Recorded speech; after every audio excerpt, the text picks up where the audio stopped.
Iga Swiatek, after I would say a very difficult 2025 campaign, she hadn't even reached a final clay court disappointment, I think, based on her standards, and has this breakthrough. And I think for a long time, maybe people were writing off Iga's chances on grass courts in general, that she couldn't be a contender at this event.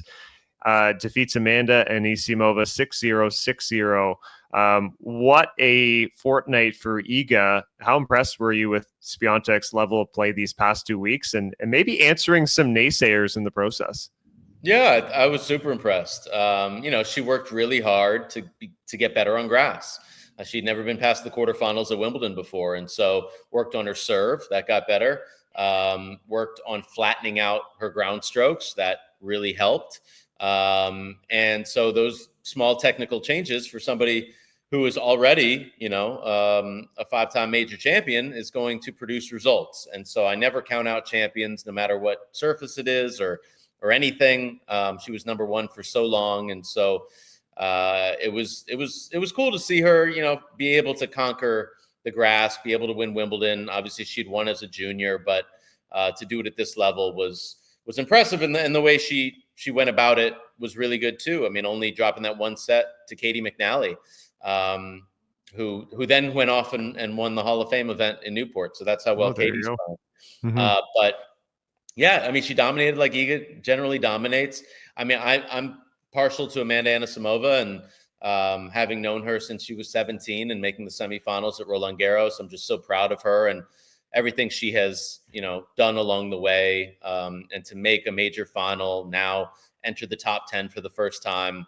I think there's so many positives to take away from this. I don't care about the final score of the final. You made the Wimbledon final and you beat the number one player in the world, and your game is getting to the level where we all believe, it can be. And to overcome the things she has, and that speech she gave at the end, I think was the best speech I heard from any of the players, winners or losers. When she started talking about her mom, I just started thinking about my mom, and I started kind of tearing up and the sacrifices that people make for our success. And so, to see her in a good place, a happy place, and to me, she's still the best ball striker on the planet. More big things are coming from her. 100%. I had the chance to speak with her actually last summer at the National Bank Open. I watched it back and remembered at that time, because she made the finals in Toronto here last summer.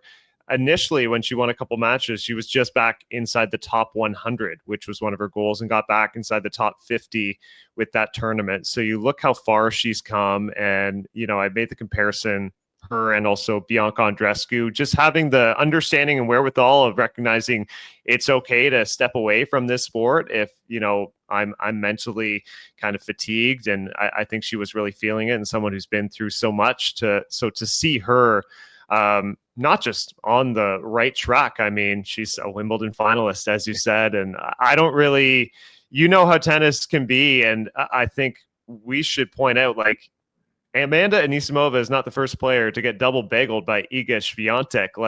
Swiatek in her zone, when she's locked in, she has been handing out many bagels and breadsticks. She's so difficult to play, especially when she's a front runner and gets ahead. She won her last 20 games of the tournament. So, I mean, there you go. 3 bagels plus a couple. Yeah, it's crazy. Yeah. So, it's unfortunate, the final score line, but all I take out is positives for Amanda. I do want to shout out one of your Canadians, Carson Branstein, who, we talked to over 60 players on our desk at Wimbledon, and we only talked to one player who lost their match, and that was Carson.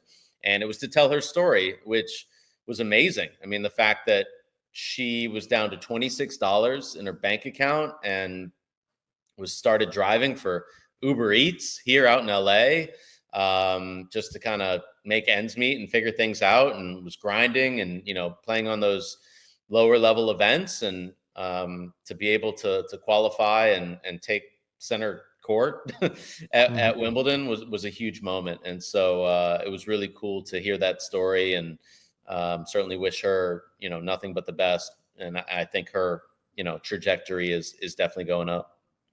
Yeah, and I mean the qualifiers she had to go through too. I mean, facing Yeah. Lois Boisson, the French Open And semifinalist then right away, BB, and because Bibi, her I was best like, friend. Yeah.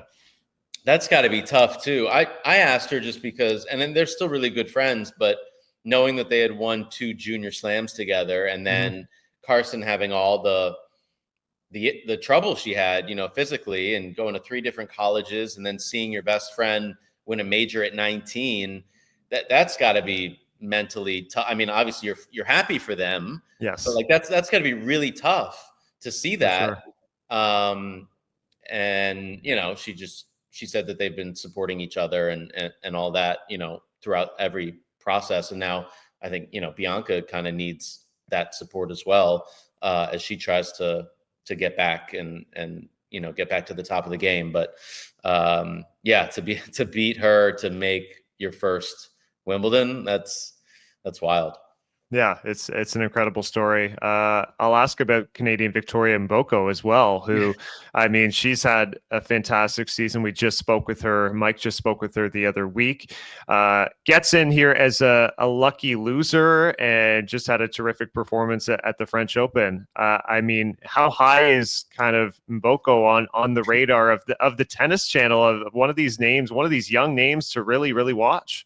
Yeah, I mean, she's a baller. I got to spend some time with her one of the nights at the IMG house, and her and her sister, who played college tennis at Denver. And so that was cool, because I just got to know them better and know Vicky, and just has a great spirit about her. And obviously super young, and everything is kind of a first experience, and learning her way through everything. But watching her on the court as well, she's got it.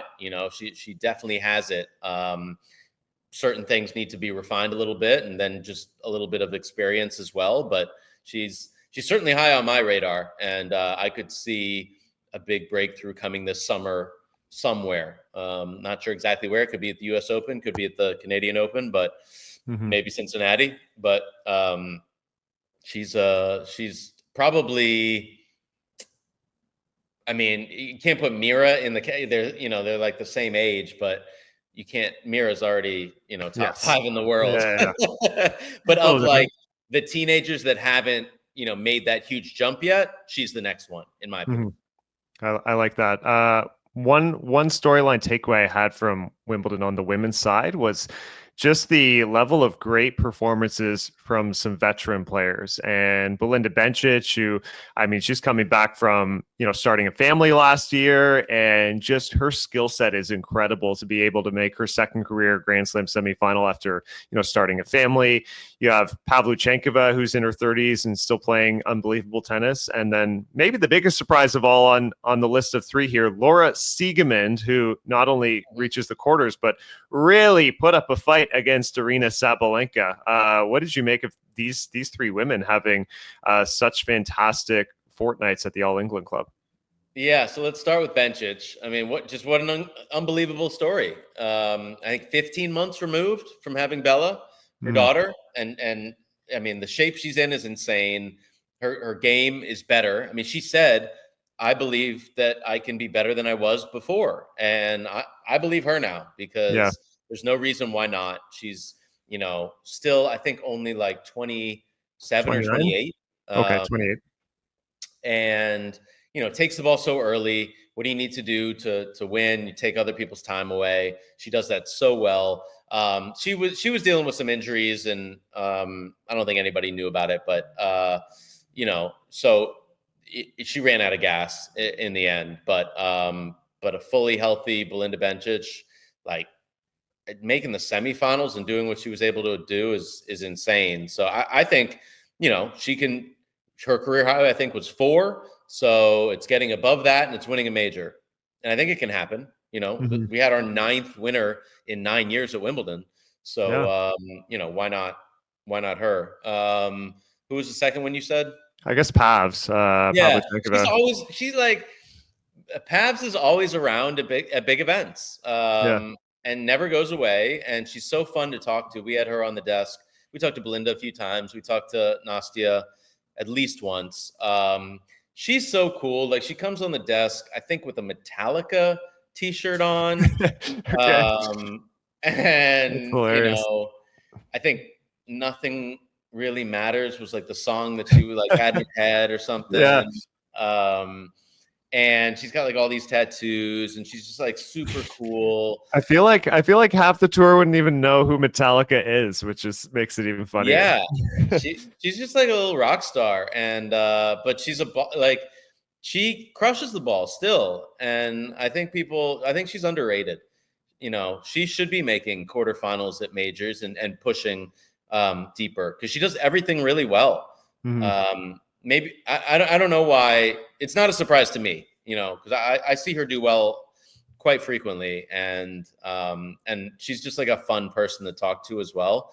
She's definitely high on the list because she'll talk about all sorts of different things. It's not even tennis. Kind of like Mira's. I mean, if you ask me like who's my favorite interview the whole tournament, and she came after every win. Like nobody does that, but she does. And she like comes and it's like always a big hug. And then it's just like she has it. Like Coco has it and she's had it since she was 15. Mira has it and she's had it since she was 15. And then, going out to cheer on Conchita when she played the invitational doubles with like her big sign and everything and the hat. I mean, she is just so endearing and gives the best responses to everything. So, Siegemund, that surprised me, but yeah. I'll say the quote I read about she played the Argentinian Sierra, I think. And that was that round story too. We got to talk to her, Solana. Yeah, it was. I think just the little quote that I read after her loss to Siegemund was, "I don't like to play her." Nobody does. That's the thing, man. Like nobody likes to play her. She is feisty and she gets in your head, and she does. Who wants like a forehand slice when you're out on the court? Do you want anybody on the other side hitting forehand and backhand slices at you? No, thanks. No. Like that's gonna annoy an amateur and that's gonna annoy a pro player. And props to Laura, it's helping her out. It is helping her out. Well, Steve, you're always helping us out anytime you come on to Match Point Canada. Especially appreciated after a long 2 weeks in London, back in LA. Always great to have you. And what's the summer schedule look like for the Tennis Channel? Are you doing any traveling or are you staying there mostly? No, I'm doing some traveling. So I work this Friday and then I'm off for a few days. And then I start work, I think the Friday after that. And it's like 26 days in a row. Wow. I do all of DC, all of Canada from LA. Yep. And I fly to Cincy, do all of Cincy from Cincy, fly back and do all the US Open from here. Okay. And I don't think there's a day off in between. But I love it. I love it. So, yeah. So it's, I got a few days right now to like collect myself, get back in shape, enjoy some sunsets and all that. And then it's great. I'm super stoked to be going to Cincy this year. Wish I was coming to Canada, but what they've done at that venue, I think they put in like $250 million. And so they built this whole new building with a broadcast studio that kind of looks like Good Morning America. Like it's got windows that you can look into. Wow.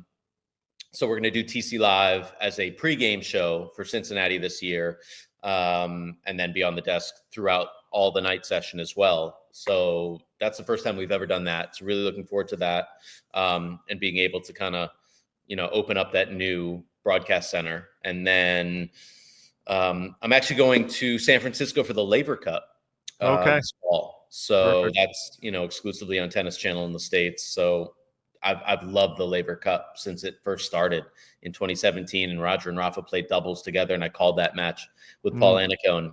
So to be able to be on site and kind of host our desk there, I'm really looking forward to as well. So it's going to be a busy stretch, but that's what tennis is. We love it, and we are privileged to be in the position that we are in. So always grateful to join you on the show and provide whatever I can to help out.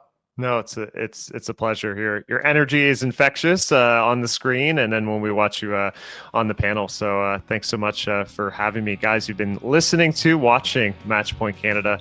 We will talk to you next time. Thank you guys so much for watching us at Match Point Canada. If you like our work, follow along, hit the subscribe button below.